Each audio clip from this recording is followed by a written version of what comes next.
kind of girl who make love undercover. I'm just the kind of guy who will love you all over. And you're just the kind of girl who could watch me keel over. Tide is high, but I wanna be your number one. The tide is high, but I wanna be your number one.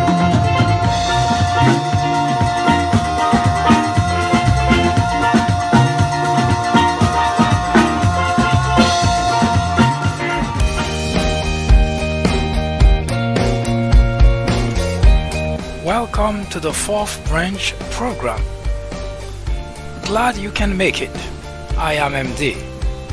This program is dedicated exclusively for those with common sense, a spirit of patriotism, and a determination for a more perfect union. Stay tuned as we begin the discussion of a very important, interesting, and enlightening topic. Hope to hear from you soon. Happy listening.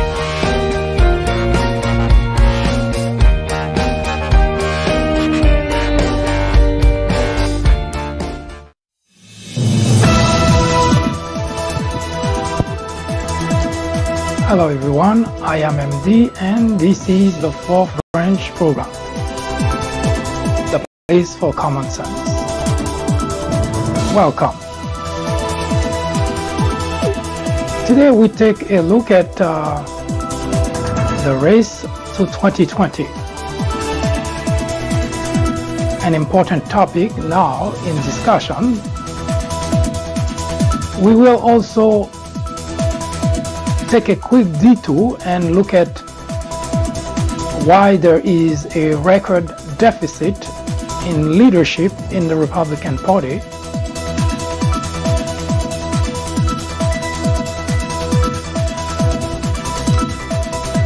And other important topic as we continue the discussion. Stay with us.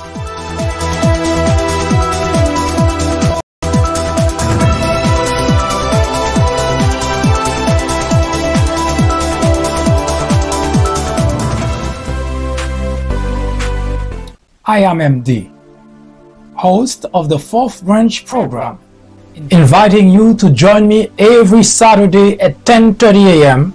and every weekday at 2 p.m. for discussions of social political issues and to dissect the meaning and the importance of current events as well as to understand topics of legislations. The Fourth Branch Project is not associated with any political party, and we at the Fourth Branch do not have any political agenda or aspiration.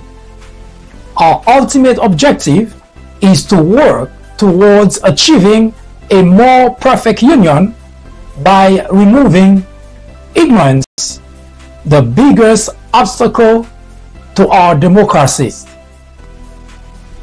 Stay with us. We will be right back.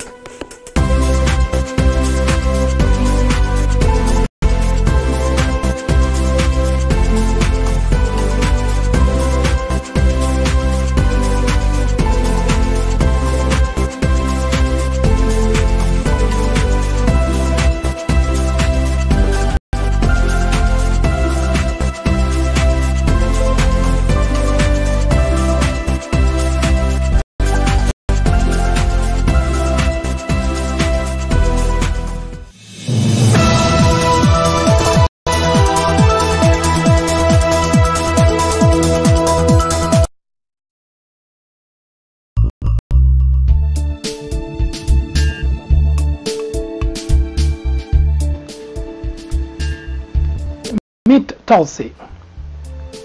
For the past few days, we have been featuring candidates who vie for the nomination of the Democrat Party in hope of being the one. Thus, the song that we use as our theme to introduce the candidate. I want to be your number one. Today we will talk about Tulsi Gabbard. She is one of the many candidates in the Democratic Party who vies for the nomination of the party in order to take on Trump. Since the election of Donald Trump into the presidency of the United States, it has become all the more important for individuals who want to change the course of history, who want to change what is going on in the country, to participate in politics. When the framers of the Constitution crafted this important document, it was pretty customary. In fact, it was not at all unusual that citizens would gather on the street in various spots, areas, and discuss politics, discuss the state of affairs of the country, suggest what was going on, what needed to be done in order to better our society, in order to advance the interests of the constituent. It was a time when those who aspired to politics knew that the reason to vie for public office is to bring a solution, to bring solution to problems. Now, that doesn't mean those people were the smartest people on the face of the planet and had the correct solution. Far from it. But there was something that they had: loyalty to the country, not to an individual, not to a political party. In fact, George Washington made a point of not belonging to a political party.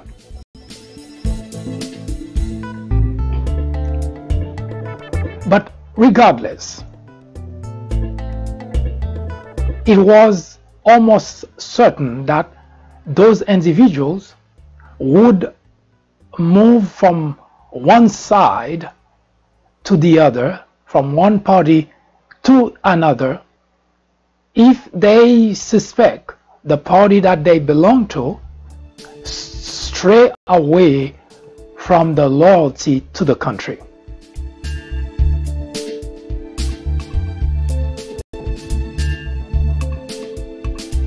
How far has the United States of America fallen from that important aspect of the Republic? Yes, it was a time when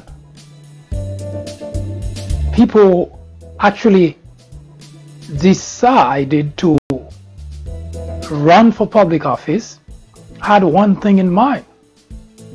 They saw a problem, or they saw something that somebody else was not addressing or did not address properly. And with the fire inside that individual, he or she would do anything to become a public servant. Thus the expression public servant,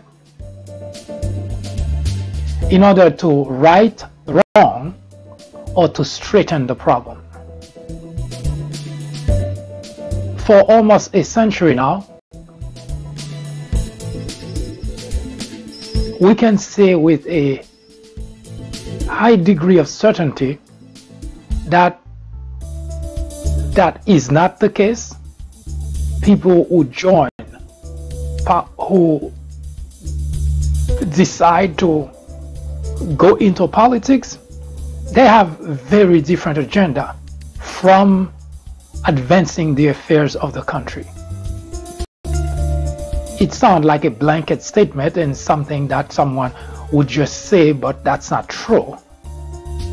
Well, we have plenty of proof of such. And as we continue the conversation here on the fourth branch, the place for common sense, as you heard in the announcement, we are not associated with either major political party. Actually, we're not associated with any political party. Yes, at times, me personally, I've been called damn liberal, libtard. The label actually fly left and right, no pun intended, in order to describe me. Now, it is understandable that doing this would obviously trigger this type of reaction and behavior. Although I would be the first to admit that when you address an issue that's critical of one political party, it is almost certain that individuals who belong to that party would always label that person, in that case me, of all sort of names. Now, that doesn't bother me personally, because the goal, the objective that we have is much too important to get sidetracked by individuals who are not happy just because they do not hear what they want to hear. Which brings me to the next aspect of our conversation. The fourth branch program is not to support a party, is not to support necessarily an idea, is not to support, is not to make people feel good. The ultimate objective of this program is to perfect the union. As such, we know that there are a lot of obstacles that must be removed, and one of such is ignorance. The past few days have taught us great many lessons. And in fact, some days I feel maybe there is no hope for a better tomorrow. There is no hope for a perfect union. There is no hope for much progress at all when it comes to the union. And I said that because, you see, I grew up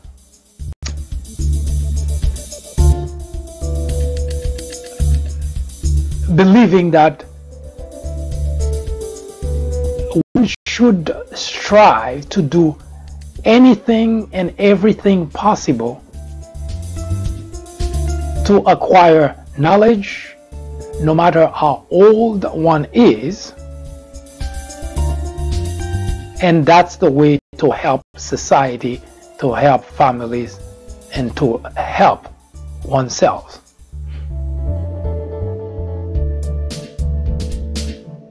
Before my father passed just a year ago, and we used to converse really pretty regularly. Growing up, I didn't know he was funny because he was very strict. But later in life, I came to appreciate his sense of humor. Sometimes dry, but nevertheless funny. And one of the things that he used to partake is the only thing that is almost impossible for anyone to take away from a child, from offspring, is knowledge that you impart with the child.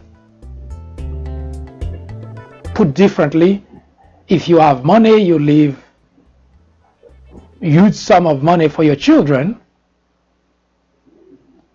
There are always circumstances in life that can wipe out whatever amount of wealth that you left behind for those children. But there is one thing that cannot be taken away. It's knowledge.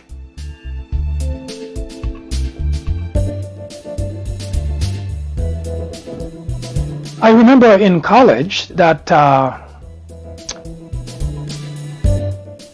something that sounds silly, but that's the story of my life.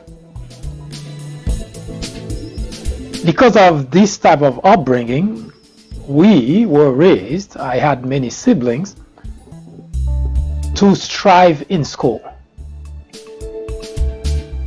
And I was one who would not stand the idea of having anybody else be the top of the class.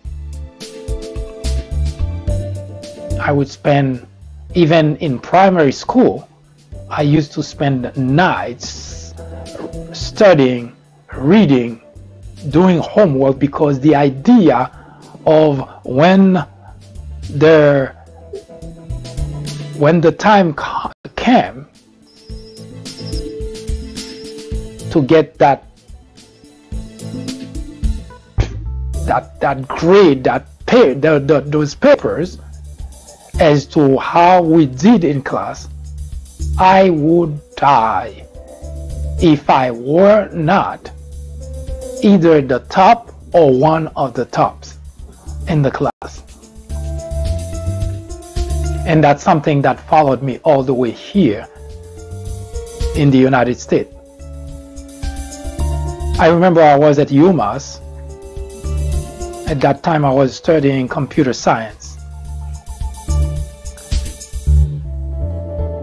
And I was in the courtyard, and I was in college. That's why I said silly, because it sounds silly. It seems really silly, me now looking back. I was crying unconsolably. Everybody passed, nobody cared, except for one woman that stopped and asked me what was going on. I was so upset, and I was crying so much that I could not even come to explain what was going on with me. She took it upon herself to go and warned the dean that there was a student with seems to have a problem but cannot come to explain what the problem was. So the dean came to get me. And when I finally managed to calm down and compose myself, I could hear the laughter, internal laughter, because nobody dared to laugh when they found out why I was crying. I was in college. And I was crying unconsolably, and the woman who actually went to let the dean know about the problem, of course, accompanied me to the dean's office. So when they found out why I was so upset and I was crying to the point that I could not explain what was wrong with me, is because when I got the paper, I don't recall if it were a math problem or if it was English class, but whatever it was, I got the paper back and I got a B. No, you heard correctly. Yes, B. So when I finally got to the point to calm myself down, and I explained that I got a B. Yes, I could hear the internal laughter of both of those people there trying to figure out what the hell is wrong with that guy. You got a B and you crying? Well, I was crying because I could not stand for a B. Because growing up, being the top of the class, meaning A is the only thing I would accept as the right grade for my papers.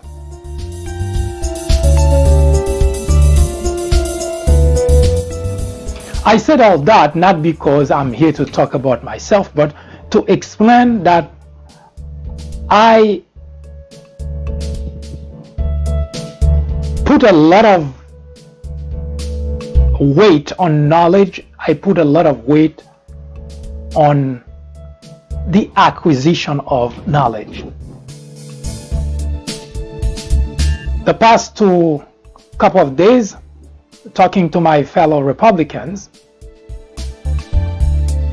I felt somewhat disheartened, discouraged, and even bring me to the point of asking, is it even worth what I'm doing?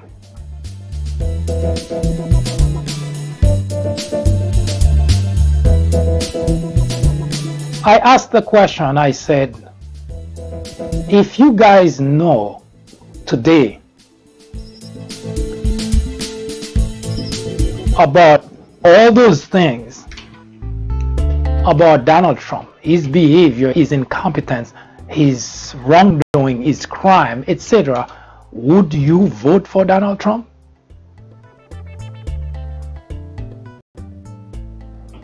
Without any hesitation, they all said yes.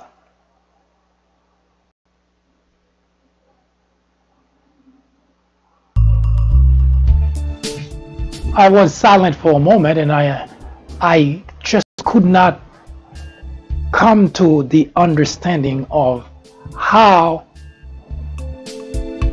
people who believe they are smart, people who believe they have as much knowledge as the next guy, people who believe they're not stupid, and yet can stomach having someone so incompetent sitting in the Oval Office as the President of the United States and see nothing wrong with that.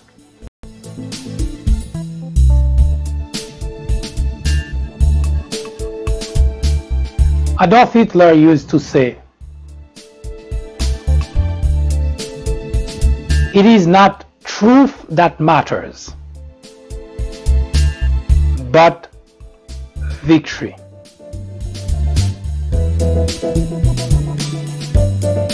A few months ago, I had a program, a series in which I asked the question, can Donald Trump be compared to Adolf Hitler? Now, because this particular comparison, or at least the mention of such, has been done so often that people are inclined to shrug it off, to quip, and to simply ignore it as some damn liberal bashing Donald Trump. When I ask those same fellow Republicans the following question, would you use Donald Trump as a role model for your children? There was smile, giggling, but there was no answer. That's when I realized that the United States of America has a serious problem. Because I try different way to understand people who do certain things, why they do it, and whether those people are ignorant, stupid, or they do it sometimes to spite the other political party.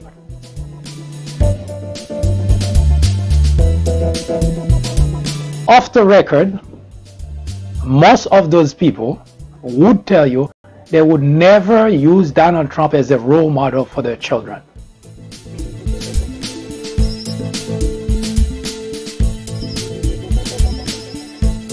Wait a minute. That doesn't make sense, does it? Why would you, the President of the United States, the most important person in the nation, and at some point before Donald Trump in the world, because today we can say with a very high degree of certainty the world simply stay away and try to do the rest of the world, I should say, without involvement from the United States, without input from the United States. But before Donald Trump, you would say the individual who sits in the Oval Office is the most powerful person on earth.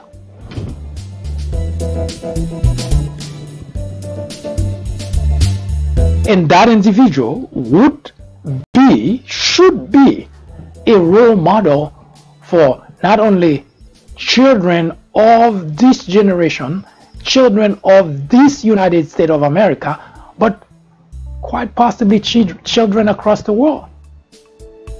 And yet those very individuals, yes, the individual who are so gung-ho about Donald Trump being a good president, Donald Trump doing a great job, and yet hesitate to say, yes, we would take Donald Trump as a role model for our children. That should tell you a lot about those people.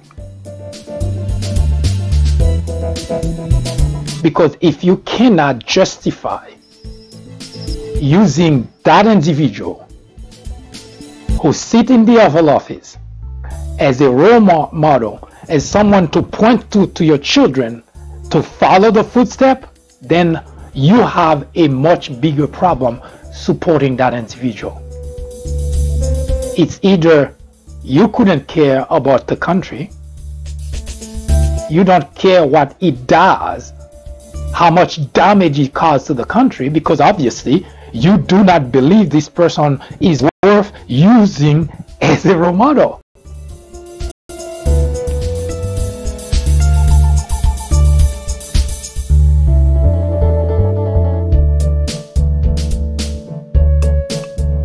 I've always heard people say education here is very expensive.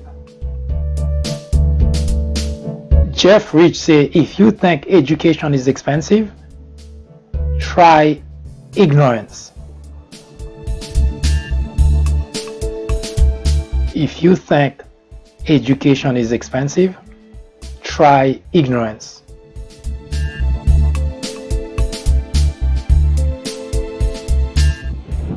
For the past 2 years, Donald Trump and company have fooled everyone in the Republican Party.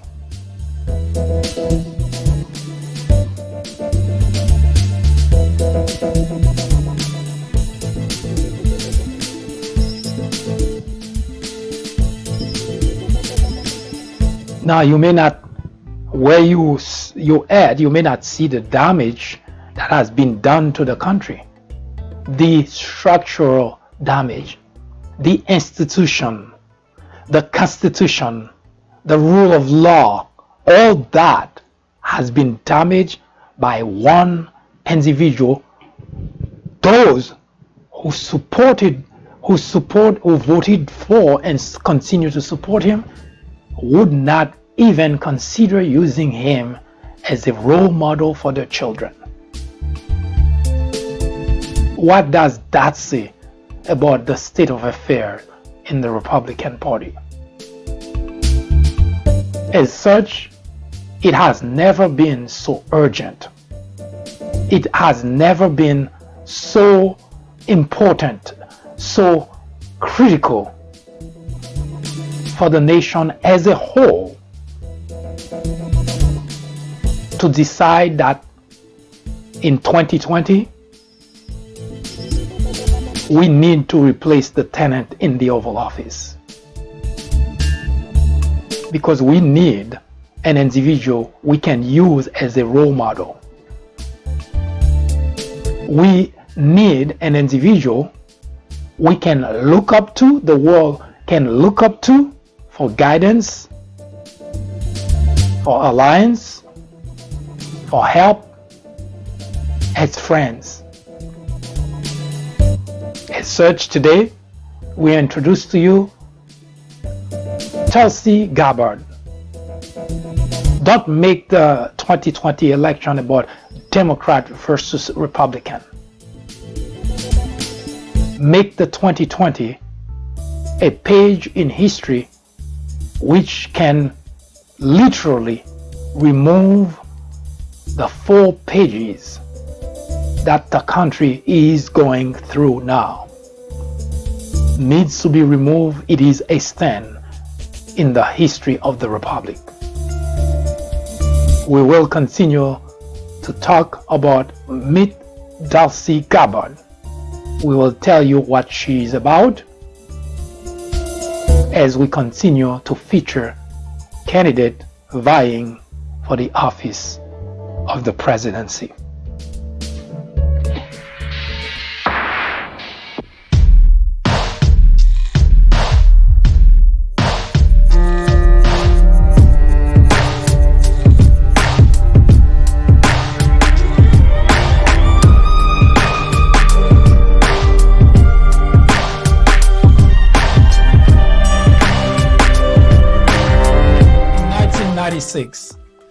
A small network by the name of Fox News was launched with just 17 million viewers. Today, with over 100 million people watching regularly, Fox has become the greatest threat to our democracy, constantly bombarding the airwaves with false information, distortion of facts, and outright lies presented to its audience as news. Fox has created an army of blissful ignorance. According to a survey, 82% of Fox viewers are ignorant of facts and the truth. To keep millions of people in ignorance not only prevents democracy from flourishing, but it also clears the path to authoritarianism, to dictatorship. Martin Luther King Jr. said, "Nothing in all the world is more dangerous than sincere ignorance and conscientious stupidity." Let me finish by saying that democracy cannot survive in an environment where truth and facts do not matter. At Fox, truth and facts do not matter. Indeed, democracy in America is in jeopardy. It is a crisis the country can no longer ignore.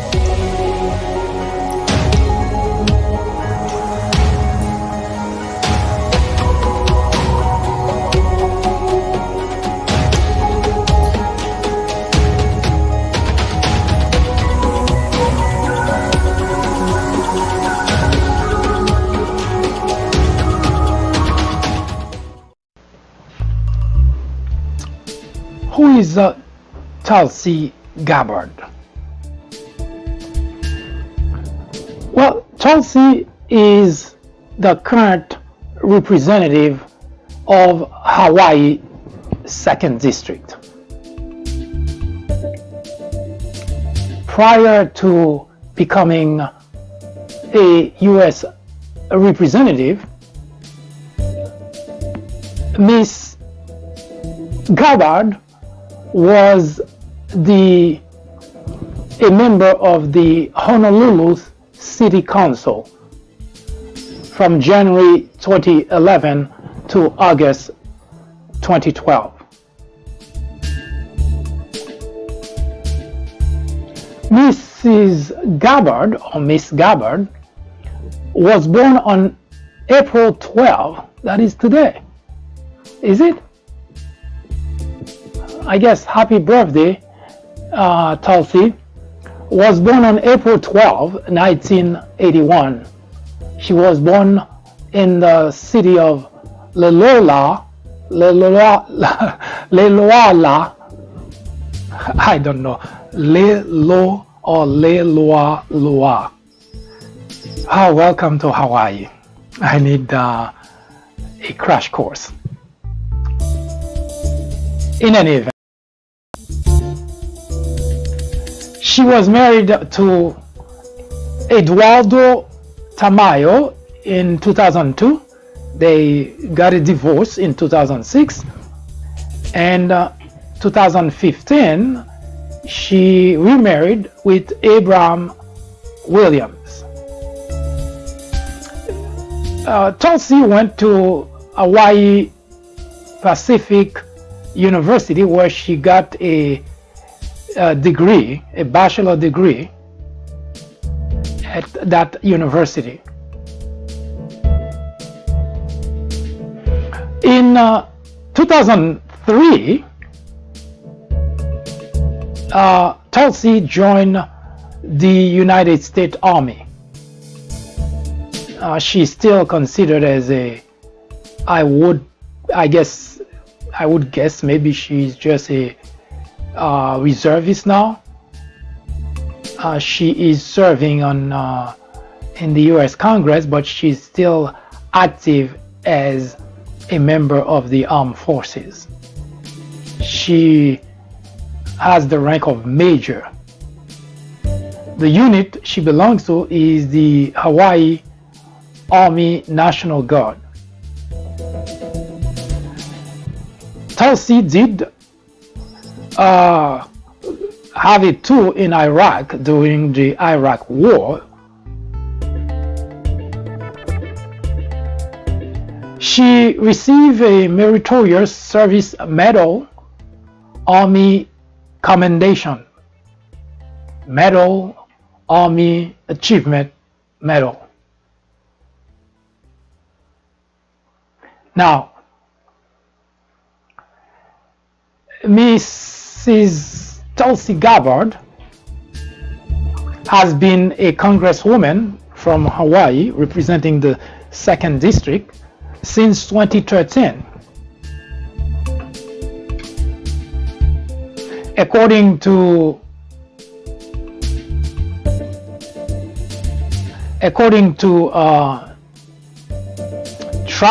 tracking by 538, Tulsi Gabbard voted with Trump 21.7% of the time. Now, she's a Democrat, but she voted with Trump, meaning with the Republican, 21.7% of the time, which means 22%, almost 22%.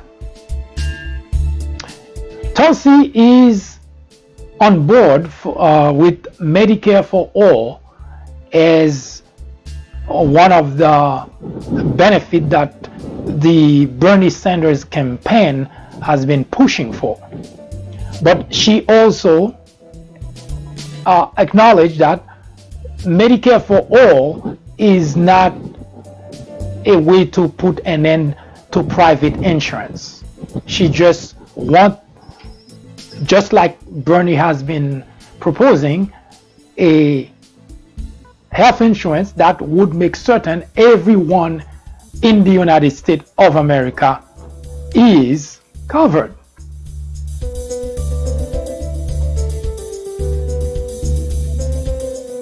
She did serve, if I'm not mistaken, when Bernie ran the first time, that was 2016. She did leave she didn't leave the Democrat Party. She left the post she had, which was I do not recall the actual post she held with the Democrat at that time, but she resigned from it in order to go and support Bernie Sanders. Oh, now I recall. She was the vice chair. She was the vice chair of the Democratic National Committee. She was the Democratic National Committee until February 2016. That's when she resigned and she endorsed Bernie Sanders instead for the 2016 Democratic presidential nomination. Now, she did make some news. I do recall that there were a lot of talk about her breaking rank because, you know, she's a woman, and Hillary Clinton, being a woman, she should have been more supportive of Hillary Clinton. But as she said, she saw the supporting an individual, a candidate, over another has nothing to do with gender. It has to do with belief. It has to do with policy. Now, Tulsi has had her share of problem with the Democrat Party.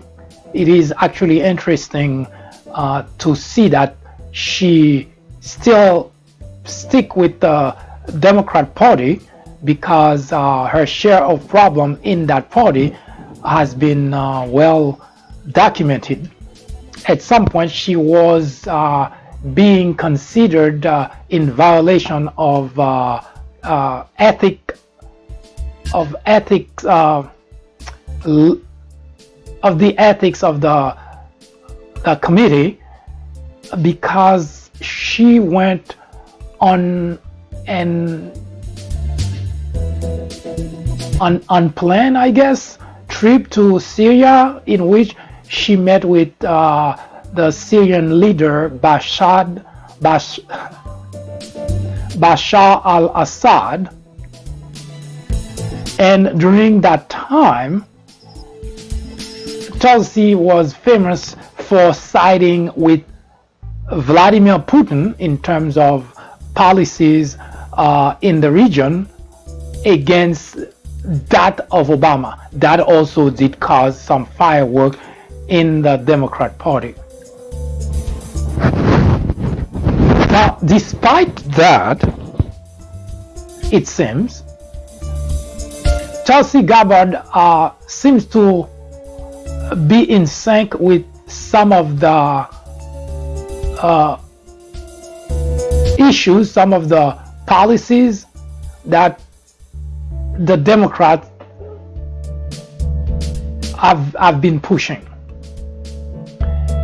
She, as I mentioned earlier, she is for the Medicare for all. She also is on record supporting LGBT, although her father, if I'm not mistaken, did work against, was anti-gay, even had an organization in which she personally did participate to promote the father's agenda. But later on, she did make an apology and say that her views were not correct, and she had since changed her views. Now, Tulsi, as all others that we have talked about so far, want to become the Democrat nominee in order to take on Trump.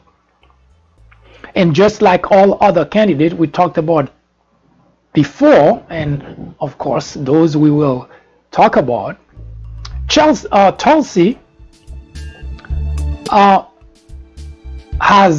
what you call a big idea, meaning her priority. What would she consider as priority if she becomes the next president of the United States? What would she do?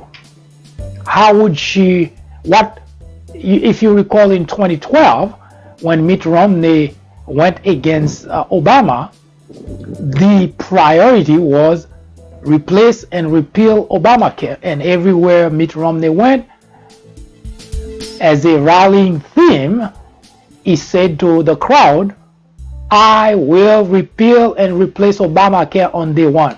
So that was the big idea. That was the theme used to excite the crowd, to excite the audience. Tulsi Gabbard, big idea. Actually, it's more than one. First, she wants to cut taxes, but she is very specific about cutting taxes. She wants to cut taxes for small businesses and farmers.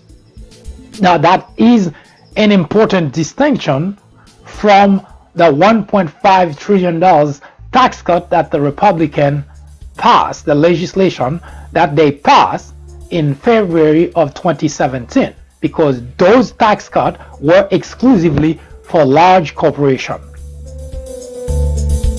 So Tulsi wants to cut taxes for small businesses and farmers, but she wants to raise taxes on large corporations. So contrary to what we see the current Republican Party is doing, instead of giving a windfall to businesses that are already doing well, that are making record profit, instead of giving them more money, Tulsi would cut taxes for the small businesses and farmers and would raise taxes on large corporations. She also would lower spending, military spending, but the way that she would do that is by putting an end to this endless regime change wars. Yes, that is very costly for the United States of America. You may not pay attention because politicians are good at coming and selling anything, including going to war. They sell the war to us, we the people, to tell us it's necessary to do it if we want to be safe. And of course we know that's always a lie. So Tulsi, of course, having spent that much time as a armed service personnel, knows, or at the very least understand, all the intricacies of just going to war in order to get rid of a regime. We have to spend money, taxpayers' money, which means increase the deficit, increase the debt, and more likely than not, we also have to expand the lives of our soldiers. So Tulsi wants to lower military spending by putting an end to all those regime change wars. And she also, in the process, wants to reduce the acquisition of nuclear weapons. Now, of all the people that I talked about thus far, Tulsi seems to have an idea that can be used in the campaign trail to excite crowd, to get the crowd rised up for her candidacy. Now, as we mentioned before, we'll mention it again, that doesn't necessarily mean she's going to be successful, just like those who don't have a clear idea or a winning idea, so to speak. That doesn't mean they're going to lose. because up to this point, I don't have a crystal ball yet, because I'm waiting for the first debate in order to dust off my crystal ball and try to predict who is going to stick around, who is going to fall, and who may become the nominee for the Democrat Party. So we talk about Andrew Young, we talked about Jay Inslee, we talk about John Delaney, and we talk about John Hickenlooper. We already presented their ideas. Not that their ideas are bad, but their ideas don't seem like rallying theme, don't seem like ideas that you can use on the campaign trail to get a crowd excited. But the idea of cutting taxes for small businesses and farmers and raise them on large corporations is not at all a bad idea, and could be used as rallying theme, could be used as a way to excite a crowd.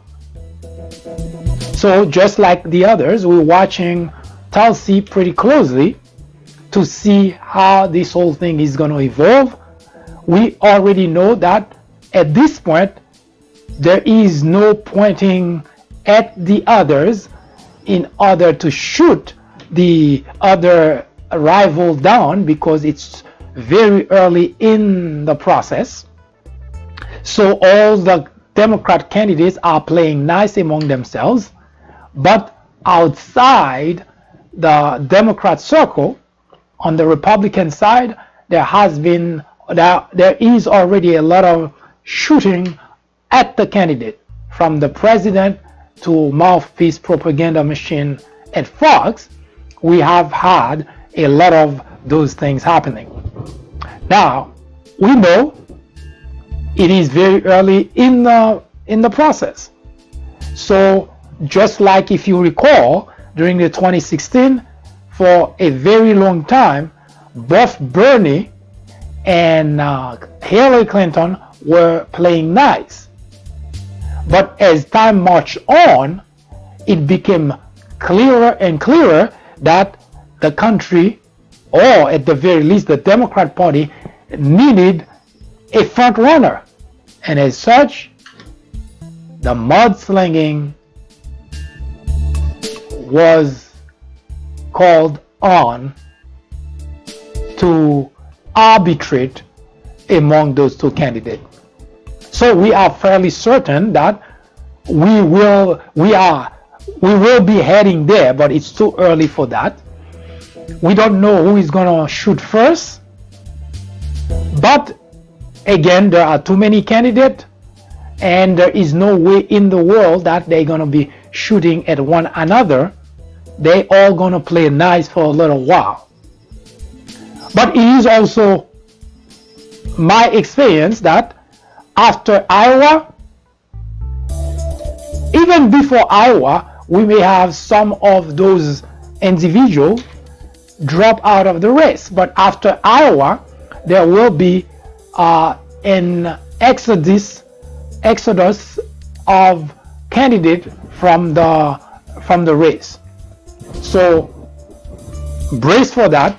Only those who are able to raise huge amount of money, only those who are able to stand this grueling process will stick around. Tulsi Gabbard is one such individual that most likely, if she has enough money, will, because as a soldier, she knows how to sustain hardship, and she knows when to retreat, she knows when to attack. Hopefully, we can see her in action right here on American soil.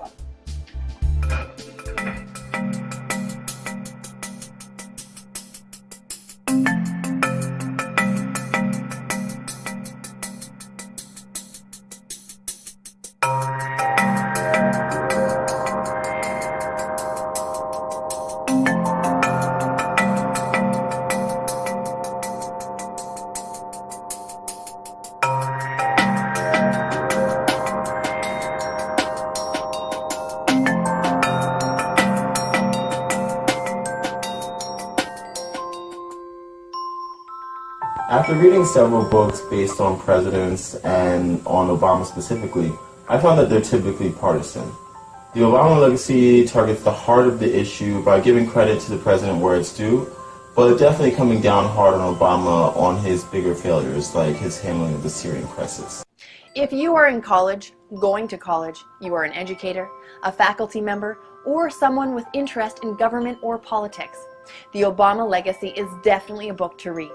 My professor recommended The Obama Legacy. A friend actually recommended The Obama Legacy. I would highly recommend this book for anyone, whether for academic use or leisure reading.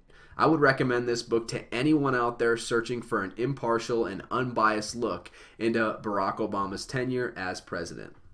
I would definitely recommend this book as a good read for both liberals and conservatives.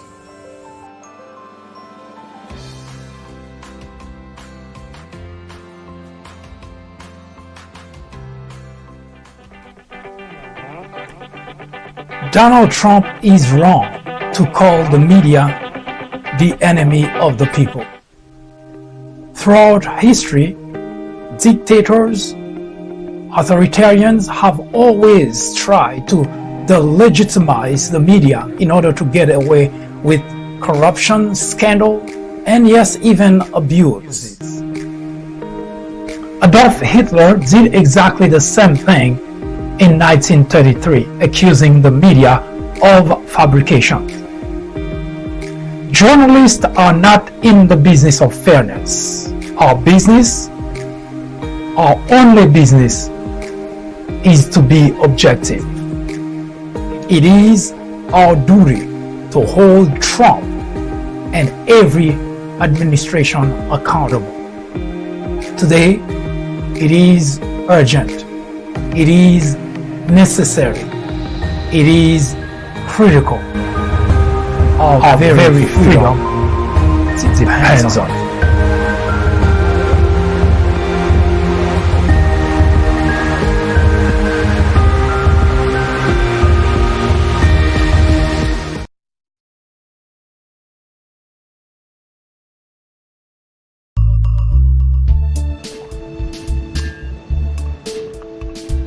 "2020 is not just about electing a new president.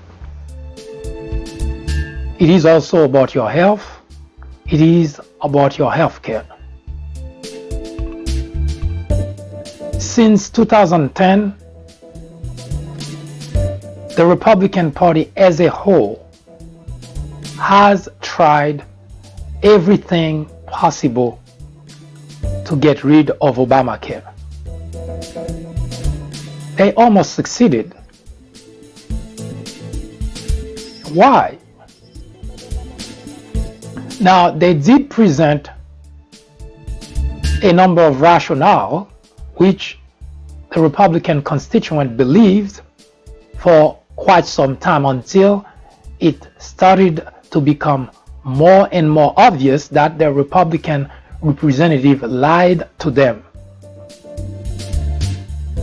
When Obama signed the Patient Protection and Affordable Care Act, aka Obamacare, it was not without a lot of conflicts. During the debate, there were protests on the street incited by Super PAC, who propagandize the idea that Obamacare is a death panel. And for weeks, there were protests across the nation paid for by Super PAC's lobbyists who did not want that act to be passed.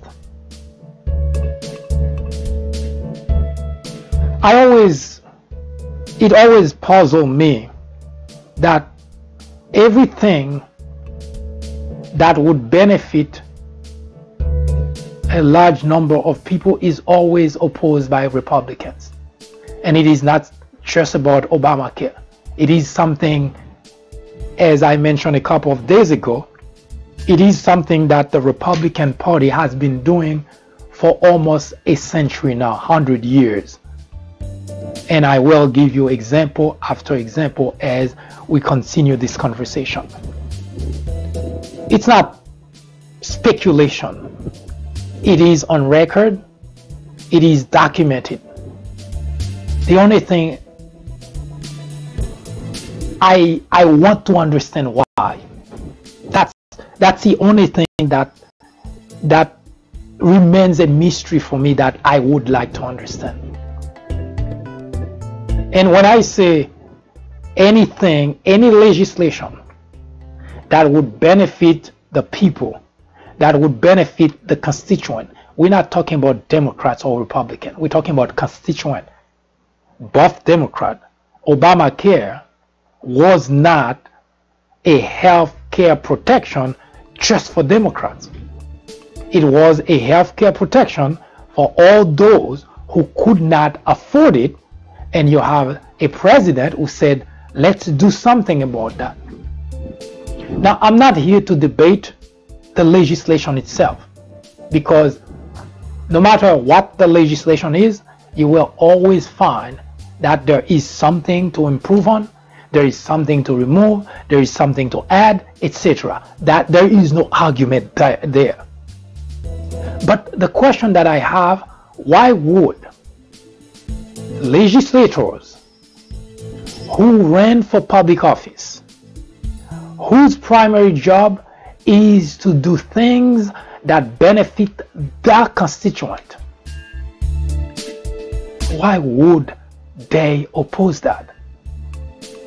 Of course, they always have a rationale.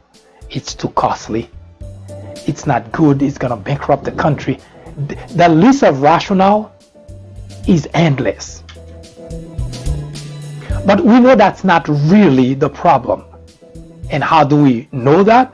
It's because when Republicans want to spend money, all this we cannot afford, it's going to add to the debt, all that is thrown out of the window. They just don't care about that. So we know that's not the problem. Because in February of 2017, Republicans overwhelmingly, no Democrats included, borrowed $1.5 trillion. They call it tax cut. But we know the tax cut were not for the people, it was for large corporations. How do we know that? Here's an example, because every time we talk about that sum of money, I think the message is lost. So let me put it in perspective for you. Your son, your daughter, or whoever goes to the bank, borrow $100,000.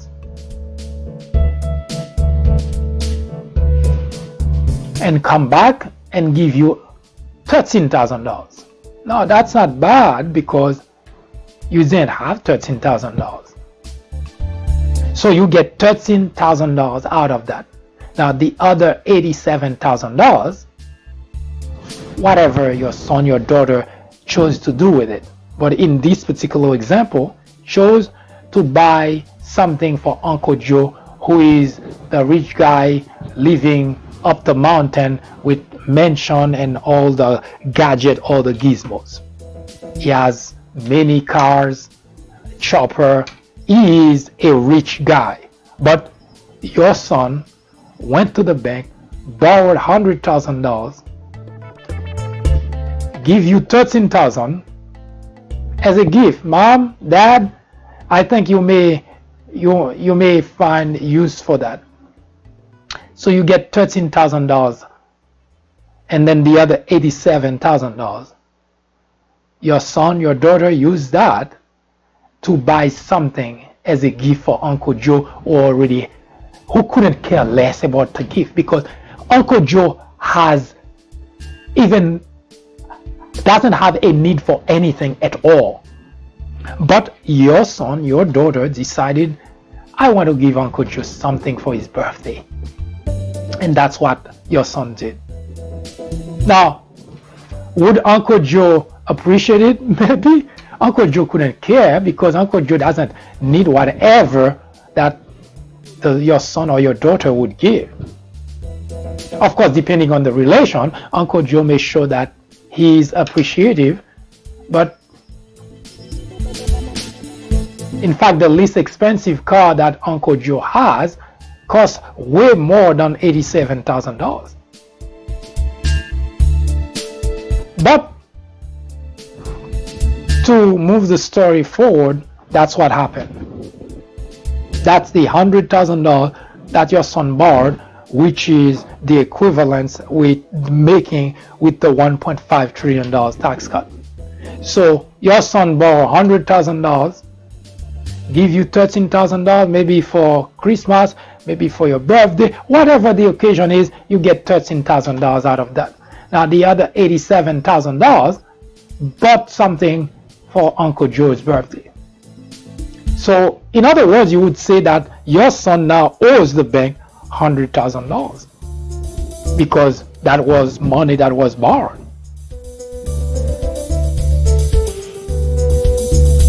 Holidays gone, you receive in the mail a statement from the bank, you the parent receive in the mail a statement from the bank that says you owe $100,000 and here is what your payment is supposed to be. You freak out, you panic, you call your son or your children, if you have many, to explain that there is a problem, the bank made a mistake, and you want them to help you fix that problem. Except that it was not a mistake. Your son did indeed borrow $100,000, did give you $13,000, and use the rest to buy Uncle Joe a gift for his birthday. But you are stuck with the bill. Because when your son borrowed that money, consider your son as the government, borrowed that money and gave the majority of the money to Uncle Joe, consider Uncle Joe as the large corporation, and give the small part of that money to you, consider yourself as all the people in the country, the constituent. When the bill comes due, the people receive the bill. That's the Republican way of doing business. Anything that benefits large corporation, they all for that. If it benefits the people, they all against that, and they can tell you stories why they against that. Remember, Obamacare is too expensive. It's gonna kill grandma. It's gonna kill job. It's gonna add to the deficit. And yet, February 2017, there was no qualm whatsoever to borrow $1.5 trillion and add it to the debt. So the problem is not debt. The problem is if it's something that benefits we, the people, the constituent, Republicans are against it. Republican legislators are against that. And they've been doing that for a century. I already gave you a number of examples. I'll point a couple again now. And I say all that is because as Donald Trump on the trail, on the campaign trail, telling his crowd that they're gonna have a health care that's better than Obamacare, that's gonna protect them for pre-existing condition.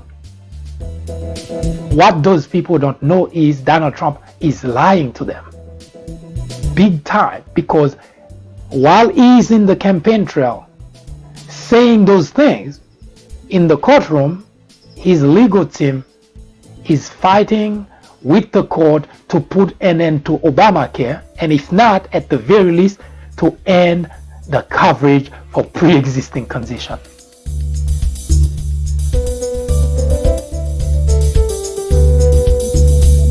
I don't know how to spell stupid, but one thing that I know, I would not provide support to someone who is taking away something that I need.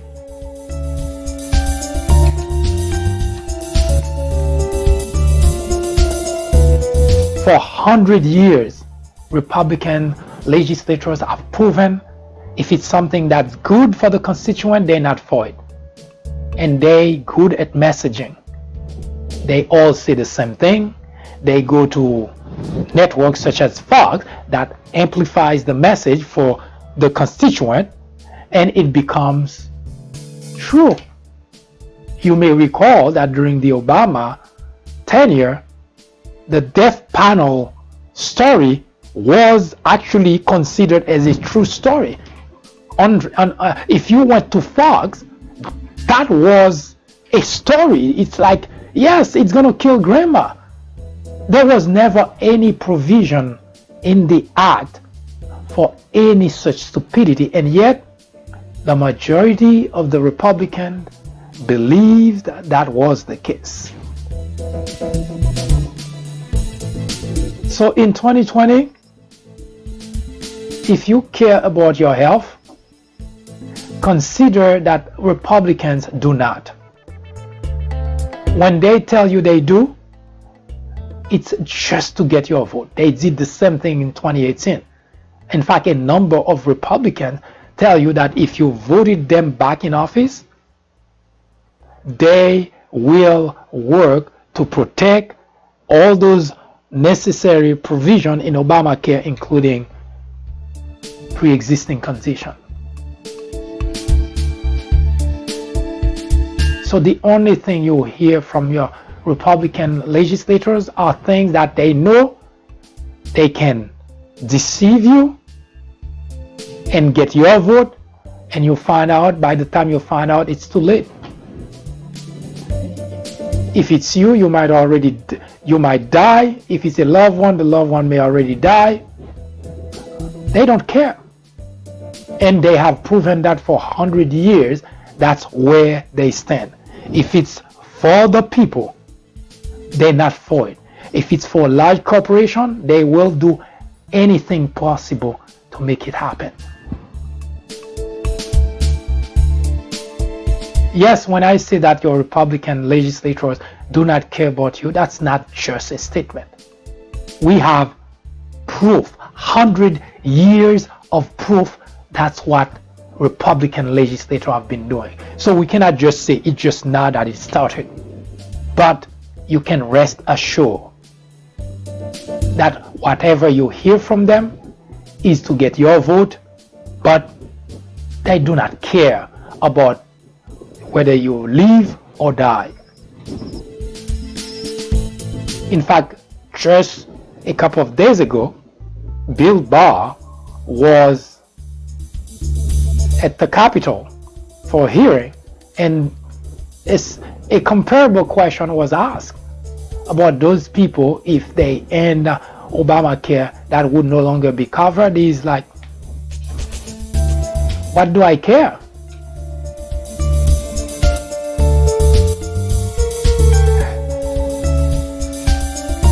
And that's your allegiance to a political party that simply could not care less about your well-being. And we have the historical proof. They just don't care. They rely exclusively on your ignorance. They rely on your naiveness. And they're also very good at deception. So they give you a straw man, someone to fight with, and you completely forget about the fact they do nothing for you, and you vote them back in office.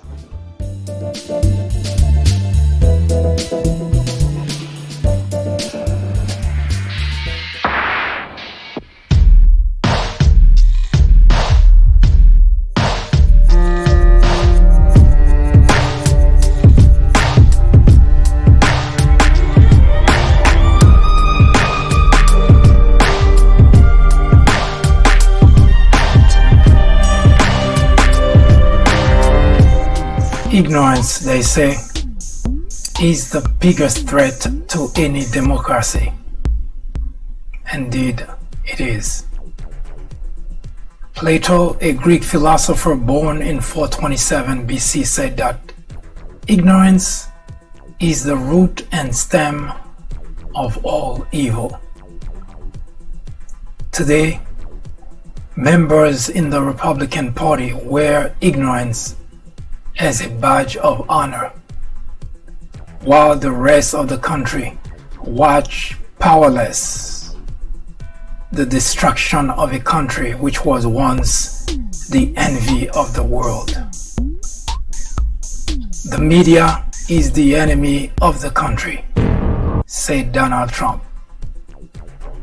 The Democrat legislators are obstructionists for not going along with everything the president wants.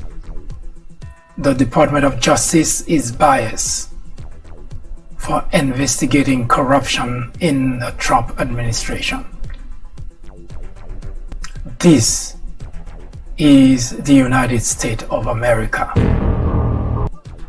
Any question? Donald Trump is wrong to call the media the enemy of the people. Throughout history, dictators, authoritarians have always tried to delegitimize the media in order to get away with corruption, scandal, and yes, even abuse. Adolf Hitler did exactly the same thing in 1933, accusing the media of fabrication.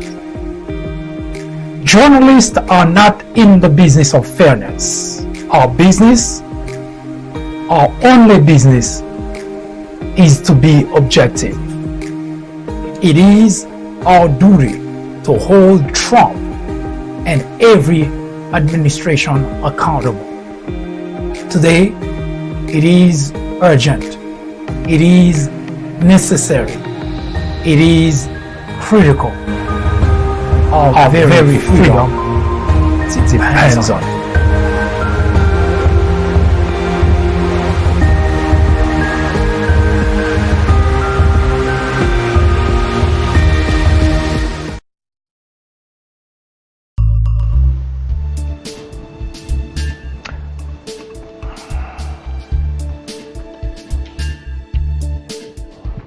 I hope this presentation was somewhat useful to you as we headed towards the 2020 presidential election. Keep in mind that loyalty is supposed to, the ultimate loyalty is supposed to be to a country, not to a political party. George Washington was right to refuse to belong to a political party. The first president, one of the best in the nation, found it necessary not to have loyalty towards a political party, but rather to the United States of America. It is a model we should have all claimed to, we should have all followed. It is a good model. The past 2 years, we've seen not just the executive branch trashing our Constitution, trampling the rule of law, and completely ignoring and damaging every aspect of life.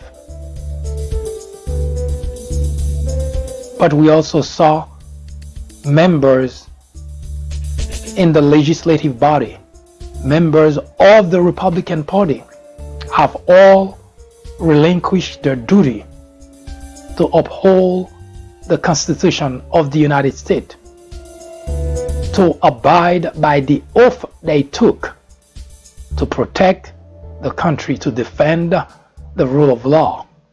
They all have relinquished the legislative duty. As such, the country has plummeted to its lowest level in standing in the world. Today, the United States is among corrupt government in the world. It is something that nobody could even, an idea that could not even come to you to your mind, let alone now reading that's the case. The country is led by someone who is, to say the least, incompetent, someone who just doesn't care about the nation, someone who can only see himself as the ultimate beneficiary of everything that he does. Somebody like that should never have been president, and yet the very individual, the legislators whose job is to see that our country is protected from such individual, are the one who have misinformed, miseducated their constituent, and have run campaign just to make certain they stay naive, they stay gullible, and they continue to believe the lies that have been told them for the past 2 years. At times, I feel tired to do what I do. And the reason is because I'm not doing that to become famous. I'm not doing that so that I can get some benefit out of it, but rather because I am a concerned citizen who would like to contribute towards a more perfect union. I knew from the very onset that it was going to be difficult and at times disheartening. I started this program relying almost exclusively on something that George Washington said. It's far better to be alone than to be in bad company. Yes, I love the United States of America, and it irritates me when individuals, legislators especially, whose job is to protect our institution, to defend the rule of law, and to uphold the Constitution, when those are the very people who are responsible for the state of the chaos in our country. It is not politics, because at the very least they could have had loyalty to the country, but they don't, and they have proven that over and over and over. It's not a surprise that the Republican constituents are lost, but they believe they know what they're doing. It is no surprise that most in the Republican Party do not have a rationale that can pass logic, and yet they think their rationale is as good as the next guy. They live in an alternate world, which to them is fine. It would be, except that it impacts the country, it impacts the rest of us. As such, I invite you to continue watching the Fourth Branch program, in which we will present to you only logic that can sustain the test of time. Of course, the rest is up to you. I hope you have a wonderful afternoon. Hope to see you again next time.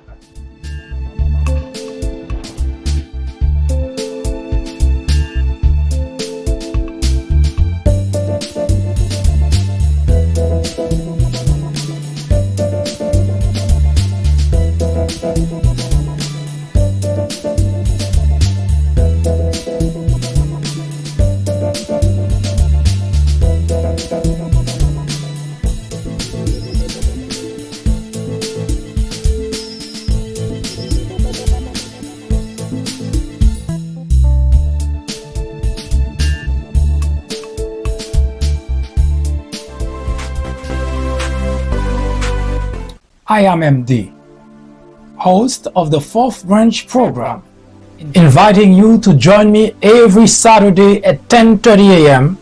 and every weekday at 2 p.m. for discussions of social political issues and to dissect the meaning and the importance of current events as well as to understand topics of legislations. The Fourth Branch Project is not associated with any political party, and we at the Fourth Branch do not have any political agenda or aspiration.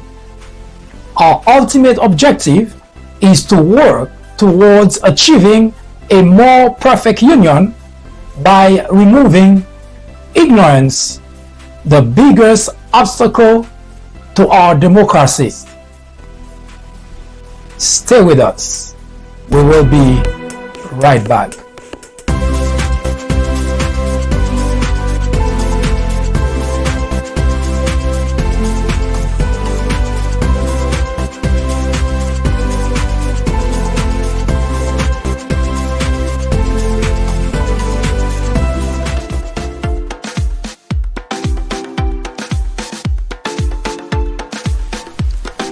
The Fourth Branch podcast is brought to you in collaboration with the People Branch publication, which can be found on the People Branch website located at peoplebranch.org. That's peoplebranch.org. That's peoplebranch.org website, in which you will find a number of very interesting articles. My name is Mike Duchesne, MD for short. I hope you have a great afternoon or a great evening, whichever it happens to be. Hopefully you can join me again next time for another interesting episode of this podcast. That was the Fourth Branch, live from New York. Good day.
kind of girl who make love undercover. I'm just the kind of guy who will love you all over. And you're just the kind of girl who could watch me kill